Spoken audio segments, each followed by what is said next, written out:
ফেনী সহ আরও ৯টি জেলায় ভয়াবহ বন্যার কারণ হিসেবে ভারতকে দায়ী করলেও বাংলাদেশের কিছু ব্যর্থতা চিহ্নিত করেছেন পানি বিশেষজ্ঞরা।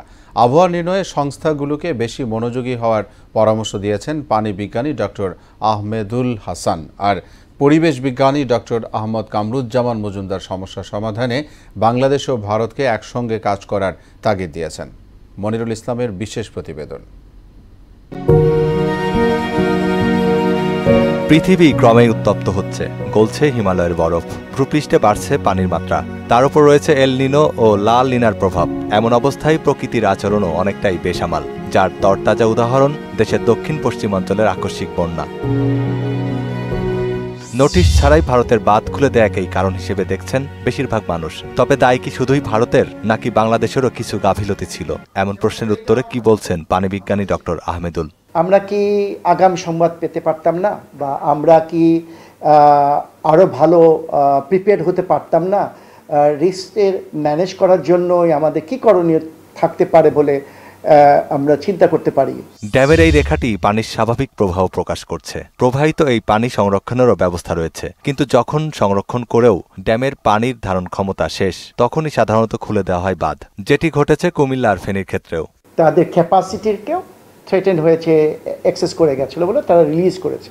19 থেকে 22 আগস্ট এ 4 দিনে ফেনীতেই 435, কুমিল্লায় 557 এবং নোয়াখালীতে হয়েছে 605 মিলিমিটার বৃষ্টি, যা বিপদসীমার দ্বিগুণেরও বেশি।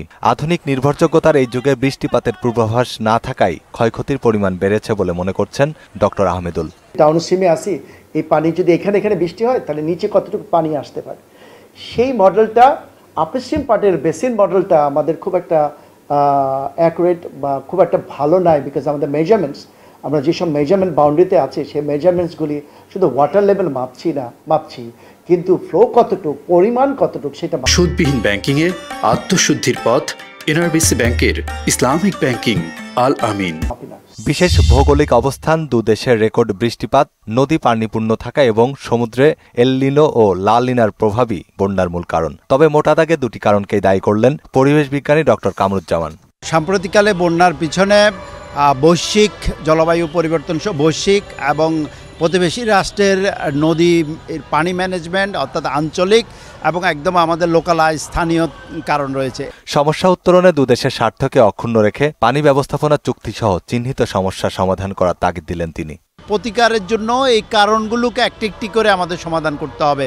আমাদের প্রতিবেশী রাষ্ট্রের সাথে আমাদের বাইল্যাটারাল ডিসকাশন করতে হবে এবং পানির ন্যায্য হিস্যার জন্য রাষ্ট্রীয় পর্যায়ে আমাদের যেমন যোগাযোগ করতে হবে, একইভাবে আমাদের যে বর্ডার লাইনে যেই আমাদের বাঁধগুলো রয়েছে সেগুলো যাতে বিধ্বংসী অবস্থায় না আসে।